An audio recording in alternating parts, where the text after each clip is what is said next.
weer, we direct weer terug weer. Hè? Ja, fuck on. Nee, dat was weer naar de bedoeling nog. Oh. Ja, communicatiefout. We hadden vroeger een bouwbedrijf en die preem die hebben we toen ombouwd tot zielpreem. En zo successievelijk ben deze man al een keer wat bij me komen om met te zeilen. En nu weer dat een hele zware preem, dus het zeilt eigenlijk nooit zo'n bord in de voorheen. Of eigenlijk helemaal nooit. En dat doen we toch ook boordgraaf een beetje. Dus toen hebben we een sneller schip gekocht. Mijmerkwart. De hele groep Mijmerkwart. Er komt weer een poester jongens, ja? Drie weekend zullen we 4 wedstrijden per weekend. En dat doen wij aan mij. En daarom kon ik nooit voor mij komen, maar daarom hebben we deze ook gekocht om vooruit te komen. Want we moeten kampioen worden van die ploeg verzeld.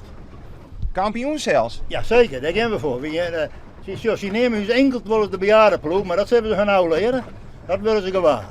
Er is een prima jongeman en die neemt dus de cookie dat ploeg.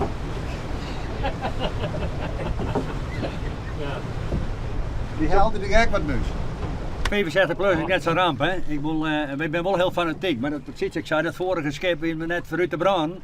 En toen werden we eigenlijk al even een beetje zagrijnig. Wat zullen we ophouden? Nou, toen uiteindelijk hebben we misschien dit schip gekocht. Maar het doel, we willen naar voren en lauwst zoveel mogelijk. Hier door de wind.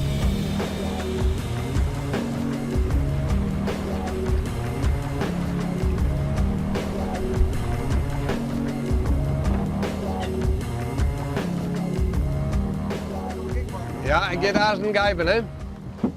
Scootje is prachtig, daar geen discussie mogelijk. Maar een preem is gewoon wat behendiger, het is toch wat sportiever, wat lichter. Dus dat past dus al heel best. Zijn er straks zeiden die mannen van wat is nou het verschil tussen een scootje en een preem?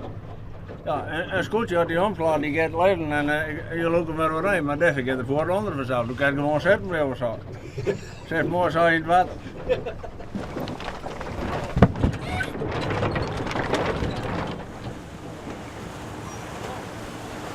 Hartstikke idee. We zijn het hele jaar bij elkaar. Wij die ontreden we meestal. En dan winters dan kan je net zillen, maar dan ja, we gaan voor de wind. Dan evalueren we wat en dan doen we het schip van alles om. Zoals vijren weer en dan nemen we op. Dat zijn dan ben we een hele jaar bij elkaar altijd.